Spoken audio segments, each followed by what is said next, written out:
Welcome to another edition of the 49er Goldcast.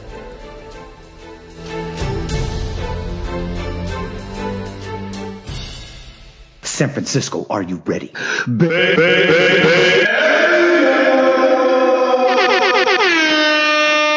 Welcome to another edition of the 49er Goldcast. This is the Bay Area fan perspective. I'm your host, Rudy Solis III, and with me is my brother, my co-host, Raymond Solis first, baby. And our esteemed co-host, Old Man Davis. Boom! All right, gentlemen. Week 8 is in the books of what feels like a just dreadfully long season right now. 49ers are blown out 27-6 on the road against the St. Louis Rams. We've got a lot to talk about this week that goes far beyond this game, but let's briefly just get into it. Raymond, some final thoughts about yet another loss again to another division rival. We've been swept so far by the entire division.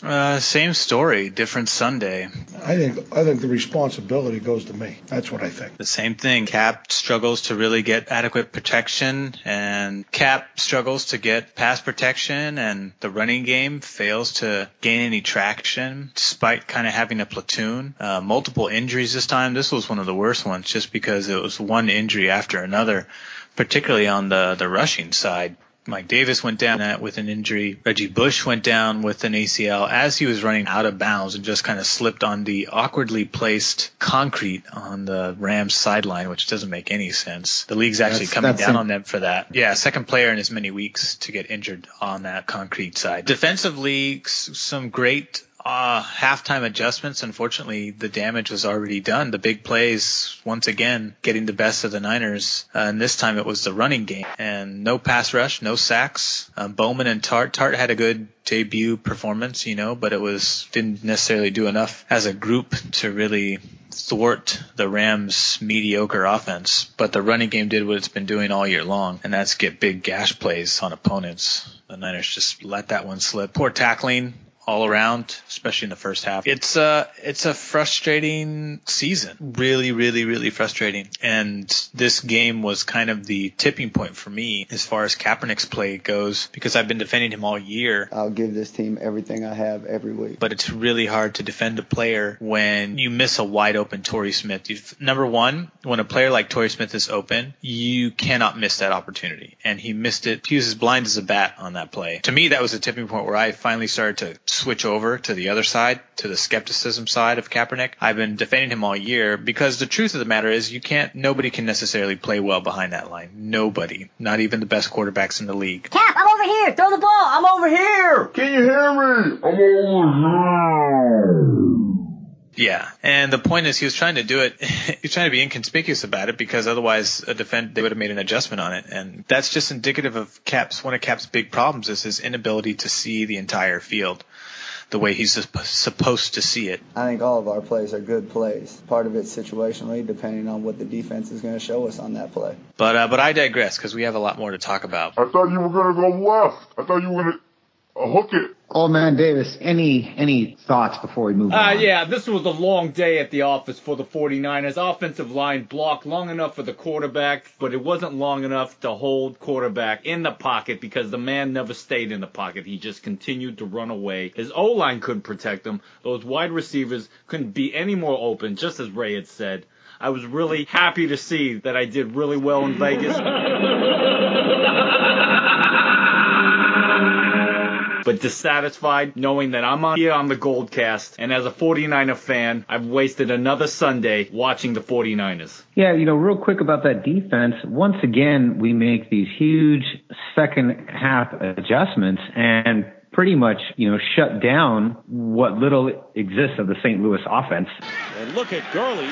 They got to use Gurley, yes, but Tavon Austin, those are the two weapons they have. But again, nothing on the offensive side to help support that. But at the same time, there is so much damage done in the 49ers, the opening two quarters by opposing offenses. There's so much damage done that it's a pretty big hole to climb out of to begin with. No. Old Man Davis doesn't want to talk about that. Old Man Davis doesn't want to talk about the fact that the 49ers have been losing to the Rams. And not only the division, but in St. Louis. Old man Davis doesn't want to talk about the fact that Blaine Gabbert. No, but what you, the fans out there, want to hear is how great the red and gold are. That's what we want to talk about, right? But we're not going to talk about that because that's not happening this season. You know, I only want to talk about the positives here for that game. You know, Todd Gurley, 71-yard run, Geico Insurance Play of the Day, the first rookie to run for 100 yards in 4 consecutive games. He did that well in St. Louis against the 49ers. Congratulations to him and the team he's with. Fastest, most explosive team probably in the NFL. That's awesome, and we're going to not only in the West. We're going to be moving forward with the rest of the 49er Goldcast. Thank you so much. That was a wonderful recap. Thank you, Old Man Davis. Well done. But before we move on, because there is a lot to talk about that happened before this trade deadline, let's hear a word from our sponsor. Hey, Old Man Davis, what are you doing here? I'm just looking for a podcast. Really? What kind of podcast are you looking for? Sports podcast. Would you happen to be looking for a 49ers podcast? Yeah, is there one on the internet? Boom. Well, you've come to the right place, because if you're tired of your old traditional 49ers podcast, we are too. When we need a fresh new perspective on the 49ers, we turn to the 49ers Goldcast. They are the only voice that truly represents the Bay Area fan perspective. Hosted by Rudy Solis III, his brother Raymond Solis I, and that silly old curmudgeon, Old Man Davis. The 49ers Goldcast is considered by most to be the greatest fan podcast in the history of fan podcasts. You can download the latest episode of the 49ers Goldcast on YouTube, iTunes, and Stitcher. Simply type in 49ers Goldcast, Goldcast as one word. Be sure to like us on Facebook at facebook.com/49ers Goldcast. Gentlemen, it has been a crazy 48 hours in the Bay Area with the 49ers. Let's start with the biggest news of the week. Colin Kaepernick benched. Ray, let's start with you. What is the purpose of this? What's the long-term goal here? Is there a long-term goal? What do you think's the reason this has happened? Well, for a couple of reasons. You know, to me, it kind of seems like, and this is kind of the theory I've got going on, the big play that he missed to Torrey Smith, I felt like that was the last straw or the tipping point for the coaching staff to be like, okay, we can forgive the underthrown balls or the overthrown balls because there's pressure coming and that can adjust it, and those are really hard throws to make, and less than a handful of quarterbacks in the NFL realistically make those throws on a consistent basis. So those ones are tolerable, but when you kind of blunder and don't call an audible to get your offense out of a backed up position, which ends up leading to a safety, then I don't think there's any more excuses that you can tolerate at that point. And I think this is a shake 'em up move, in my opinion. A lot of press is coming out and saying that his tenure with the San Francisco 49ers is over and that they owe him a lot of money starting April 1st, especially if he gets injured, then it's guaranteed. So that this is kind of the beginning of the end. Although Jason Cole of Bleacher Report said that people he spoke to inside of the 49ers front office said that they still believe in his talent and that they hope to have him back on the field starting within a week or two. I'm physically prepared to play these football games. Which means he's probably not going to start this week. They're going to have a bye the following week. And then you're going to throw him right back into the mix against Seattle in Seattle. Ooh. I'm physically prepared to play these football games. I don't know about that, but I do think it's a shake 'em up move. It's not uncommon for quarterbacks to get benched. It's just we live in a day and age now where everything is blown out of proportion by the media. If memory serves correct, Joe Montana was benched in 1987 after losing a playoff game to the Minnesota Vikings. And that was after he had won 2 Super Bowls. You know, Alex Smith was benched for playing well. You know, he got benched for playing well. So this is not too far-fetched. This is not uncommon. This is not something we haven't seen other teams do when a player's not performing up to par. Yeah, that's typically what happens. And there are certain things that Kaep is 100% to blame for. Number 1, holding on to the football too long. Number 2, underthrowing and overthrowing because he's playing overly cautious and he's not playing confident. And number 3, not seeing the field when he should be seeing the field. So those things fall on Kaep. The pressure, the sacks, the hurries, that's all on the offensive line. The inability to run, that's on the offensive line. But Kaepernick is not making anybody around him in that offense better. And the Niners aren't necessarily doing him any favors with the personnel they've got either. To reiterate what I said originally, this is a shake 'em up move in my opinion. Although if he continues to play bad, then it'll be permanent. Old Man Davis, it looks like once again, 2 seasons in a row, you have eerily and accurately predicted you've had some very big predictions. Let's put it that way. Yeah. You called the 500 season last year. And then this year, you called that they would bench Cap and start Blaine Gabbert at some point in the season. Okay, we get it. Your burger's ready. Rudy, thank you very much for that intro. I'd actually prefer if you give me a better enthusiasm. You're going to describe that. I want to talk about number 7. I also want to talk about Blaine Gabbert. I want to talk about Tim Jomsula. I want to talk about Trent Bach. I want to talk about Jed York. We can even get into Eddie DeBartolo. Everybody. Common Policy. Jeff Garcia if we need to. Everything that is going on has gone for the worse. Your supporting cast this season is worse than it used to be and is far from the team that played in the Super Bowl against the Baltimore Ravens in 2012. He had a team surrounding him that masked his weaknesses as a young quarterback. And moving forward into this season, 2015, those skills have not only not developed fast enough with what the expectations the team had, the media had, the fans had, the league had, the fantasy leagues had, and ultimately everyone had. And sure, many a times over the weeks during this Goldcast, Ray, you've said he doesn't have an O-line to help protect them. But I did a little more research this week, and I came to learn that there's just as many quarterbacks getting sacked as Colin Kaepernick, and there's just as many sorry-ass O-lines as the 49ers have. Yet, number 7 isn't performing and helping his team win games like some of those other quarterbacks playing on their respective. Now, I believe a lot of people had high hopes about number 7 this season, given his details of his contract and given that marketing of his image not only on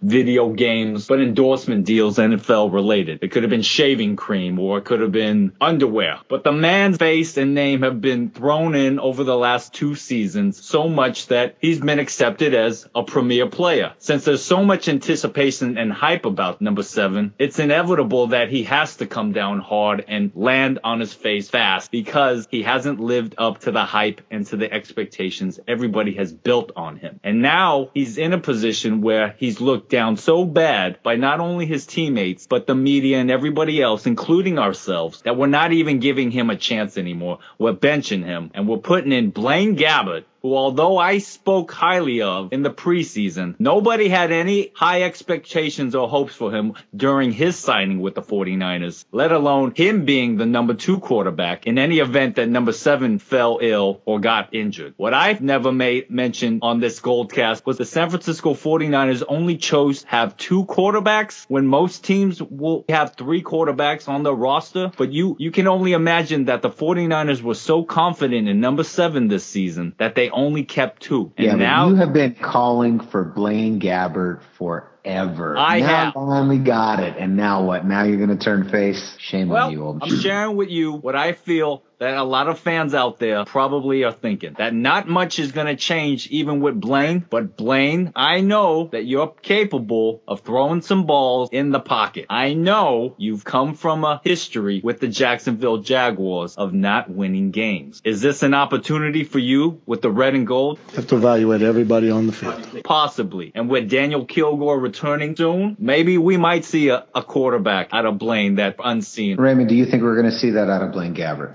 Not necessarily. He's not the answer. I mean, this move kind of raises just as much questions as Kaepernick's play this year, only because the timing is awkward. You're setting up Blaine Gabbert to actually play well because he's playing against a defense that is not very good, especially in comparison to the last 2 defenses we just played. So technically, they're setting him up to actually succeed because he's going to be playing against a lesser defense. In that regard, he's probably going to have a better chance for success. However, if he's going to continue to flounder in the pocket just like Cap, then it's very, very clear, if that wasn't clear already, that the problem isn't necessarily with the quarterback. At least not all of it. And a large degree of it falls under the offensive line. And that's kind of been apparent all year. Yet you don't see Eric Pierce getting benched. You don't see Jordan Devey getting benched. You see them getting rotated in a platoon-like fashion, which again, makes less sense than benching Cap. Bottom line, Blaine Gabbert's not the answer, and this benching thing is not going to solve their problems. Jerry Rice said it best this morning, and that is that the 49ers just do not have the personnel to propel Kaepernick to success, not like they did in 2011 and 2012 and 2013. They just don't have have the same personnel. And you go to any team that has a personnel that's this bad, and you put a quarterback in that position, and they're not going to do well. We've done different things to try to move the ball down the field. It's just the bottom line. Old Man Davis, how do you feel about that, what Raymond just said? Do you agree with that sentiment? I think Ray has a very good point about Blaine not being the answer. It makes sense. Have him ease in to the position rather than going cold against the Seattle Seahawks after the bye week. Because the Seattle Seahawks defense is not to be messed with, and we saw that at Levi's.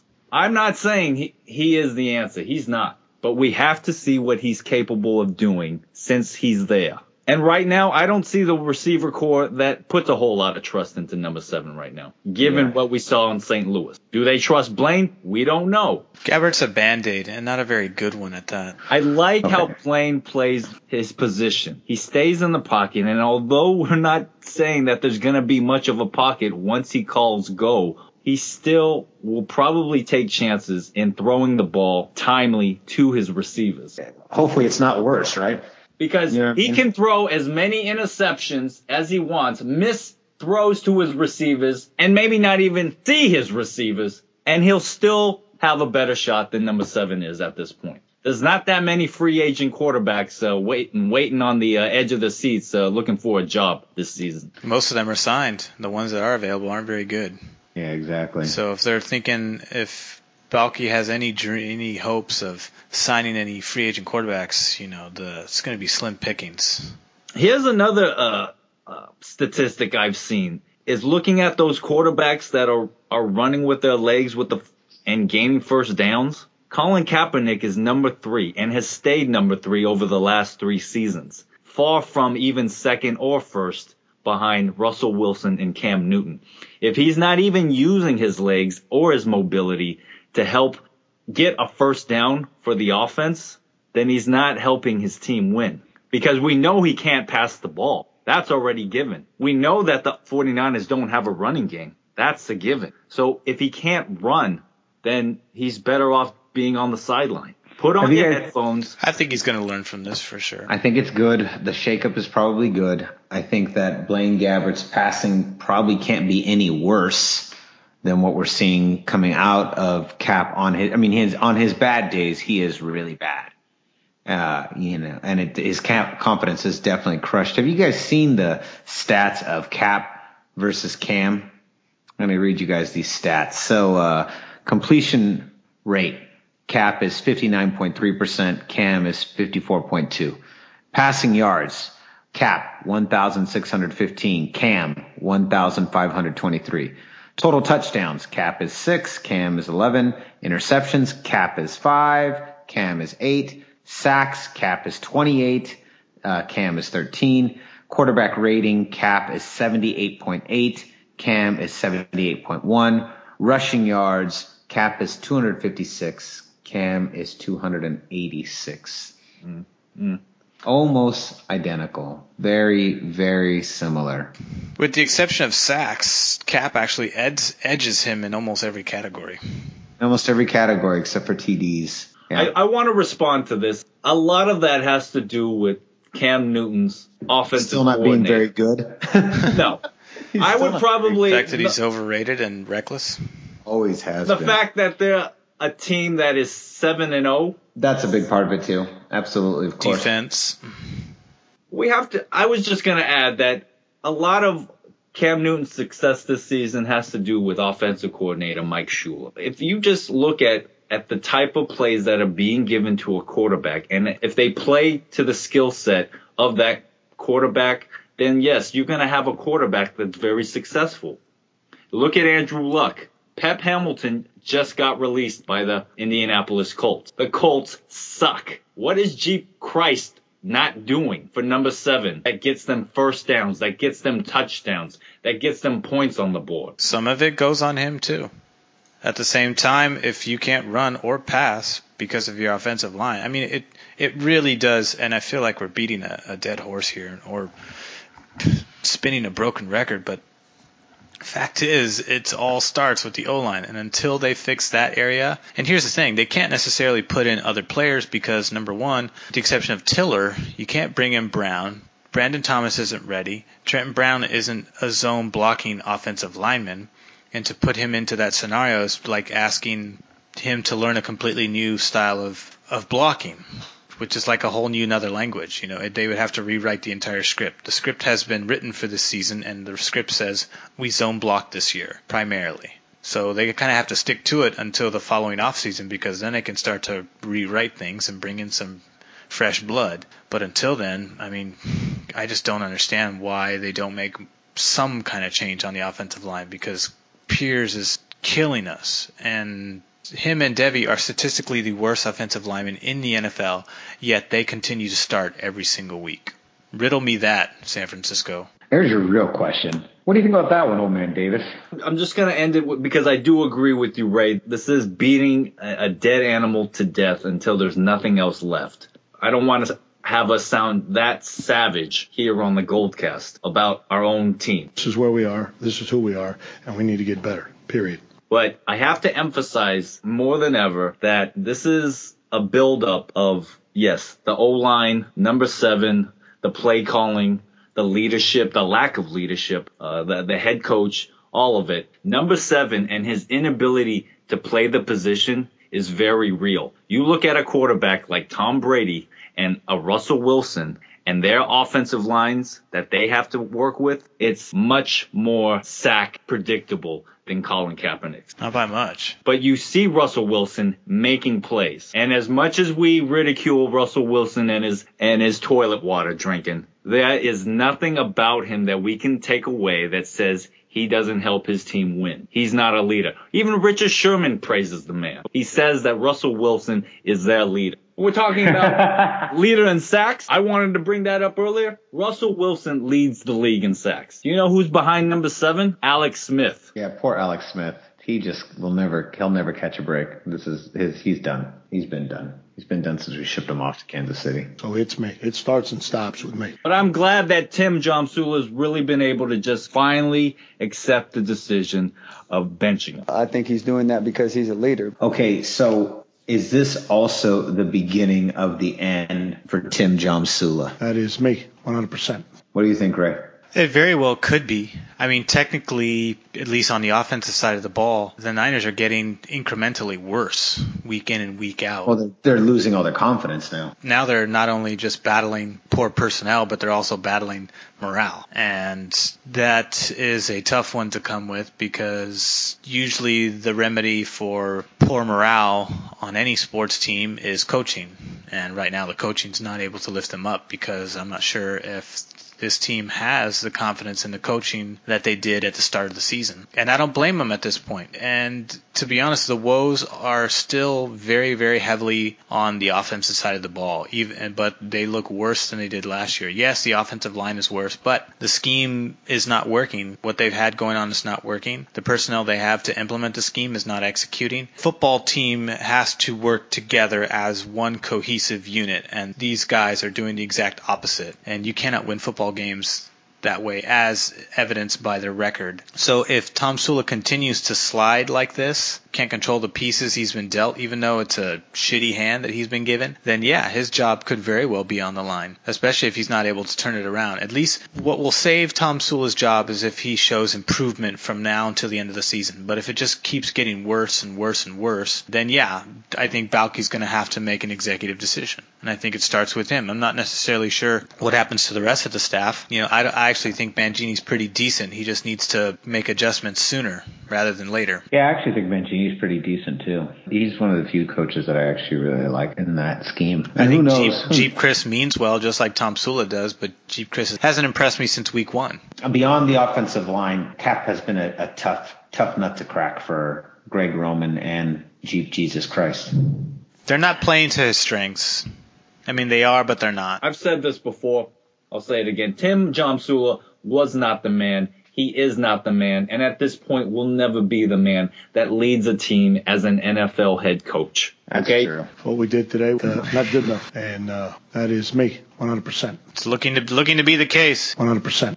The language about this team in that locker room doesn't give me the impression that it's about winning anymore. It's now just about showing up to work, win or lose. It's about just getting through the next game. Yeah, I feel like it's about hanging on for dear life at this point. And I feel like that's what he's been playing in the last 2 games in those fourth quarters, where you boys disagreed with me in going for the 4th down and just going ahead with the punt. The man is just playing survival, and he has no identity about how to win. And a lot of it's not his fault, but it should be part of his fault, knowing that he took the job on his own will because Trent and Jed were so adamant about making him their little boy, and they got their wish. And so now they got to eat it up. They were so intent on bringing someone in that was going to fall in line. So many of the coaching geniuses, the ones who have succeeded, the Bill Parcells, the Bill Belichicks, they have been tough guys to deal with. Tough coaches, unrelenting, uncompromising, major assholes. And Jim Harbaugh was the same way. Hoo-ah! Let's talk a little bit about, real quick, Vernon Davis gone to the Broncos. And no love lost there. End of an era, though. That's truly, outside of Staley, there is nobody left. I feel like that era was most personified by Justin Smith, Aldon Smith, Patrick Willis, Frank Gore, Joe Staley, and Vernon Davis. And so Staley is really the last man left. Everyone else is gone. This whole era is done. I think that at the end, I think that we should probably get rid of John Sula. I had nothing against him, and he's well-meaning. He's just not qualified. We've been going through it, and obviously I haven't gotten to the right answer yet, but we'll find the right answer. We need someone to come in. We need someone with more leadership, with more experience that can really take this team to another level in the way that Jim Harbaugh did. We need someone like that. Unfortunately, guys like Jim Harbaugh don't grow on trees, and I think Jed York just didn't realize that. He got way too cocky and, again, was more interested in front office politics than he was in winning. Yeah, this is definitely a bigger win for Vernon than it is for the San Francisco 49ers, but I think it was necessary for the Niners. Clearly, we're in a mode right now where we're just trying to figure out what exactly we're going to be doing for next season. I think our eyes are already looking towards next season because, who are we kidding? The season's over. It's completely over for the 49ers. That's what that move is indicative of. Balky's starting to plan ahead. He does it year in and year out, regardless. So I don't disagree with anything that he's done at this point. Although people like to blame him for some of the woes here too. And I think he gets some of them, but certainly not all of it. He's far from the fire, in my opinion. No love lost. All right, gentlemen, moving on to our final segment of the evening. It's all about that money. That cream. That moolah. That Vegas. That pork. Gold ducats. Gold buckets. Bomb tradie. Relish. Landrew Uck. Popeye spinach. Lettuce. Peas. Cabbage. Green beans. Paper. Green toothpaste for kids. Arugula. Deodorant.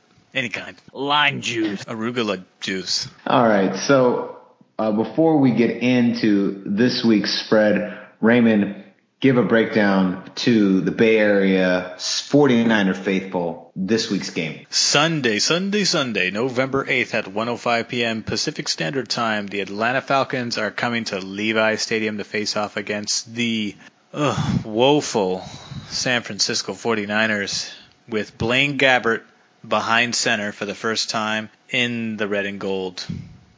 We'll see how he does.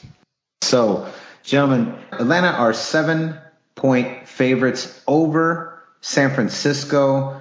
This team has done pretty well, but I still think they might not be as good as people think they are, and there's a lot of rumblings that maybe they're not. So the question is, Raymond, do you take that bet? I think you still do, because defensively this team is third best defense against the run, and that's clearly what we want to do week in and week out. And one, we can't do it behind our line. Two, if we're going to face another stout defense that's against the run, which would be a third week in a row that we faced a team, starting with Seattle, Rams, and now Atlanta, that means we're going to be forced to throw the ball. So Blaine Gabbert is going to have a better game. The one thing that goes in his favor is the Falcons are 24th against the pass. So they've been towards the end of the league, maybe a few shades better than us against the pass. The point is, does Gabbert have the poise in the pocket to make the big throws and outduel Matt Ryan? I'm not too sure. This is still a pretty decent defense, although they do give up a lot of points, so that kind of favors us. And we're at home, which means the defense typically plays better at home. I'm just not sure. I think at this one you play the bet, but I'm still going to go with the over at this point. All right, there you go. Raymond's going to go with the over. He just says definitely take Atlanta over on 7 points. Old Man Davis, it's your turn. Do you take that bet? I take that bet, and I'm going to actually add, just like I did last week, double the 7. And I'm going to say 14. 14. The Falcons win this game easily.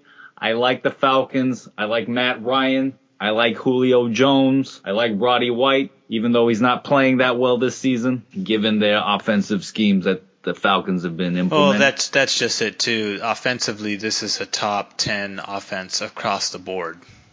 They're eighth in rushing, they're 5th in the pass, they're 4th in yards, they're 7th in points scored. This is a very high-powered offense, and I'm not sure that the Niners can handle that even at home.